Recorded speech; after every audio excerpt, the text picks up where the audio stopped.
Welcome to our channel. In this video, we're going to show you how to find your Instagram post drafts. Instagram's drafts feature allows you to save an unfinished post and come back to it later. Here are the steps. First, open the Instagram app on your phone. Tap on the Create button, which is the plus icon at the bottom of the screen. This will open up the Create screen. Next, slide the bottom cursor until it stands on Post.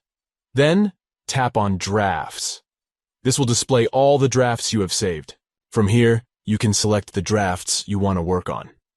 You can edit your draft and add captions, tags, and more. Once you're finished, you can post it like any other Instagram post. It's important to note that drafts are only saved on the device you created them on. If you switch devices or log out of your account, your drafts may not be available. The drafts feature on Instagram can be a lifesaver if you're creating a post and don't have time to finish it. You can work on multiple drafts at once and come back to them later when you have more time to finish them. Another thing to keep in mind is that you can also delete drafts that you no longer need. To do this, go to your drafts and swipe left on the draft you want to delete. Then, tap Discard to delete the draft. And that's it.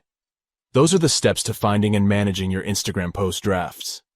It's a simple and easy process that can save you time and help keep your Instagram posts organized. Thanks for watching, and don't forget to like and subscribe for more great content. If you have any questions or comments, leave them below and we'll be happy to help. See you in the next video.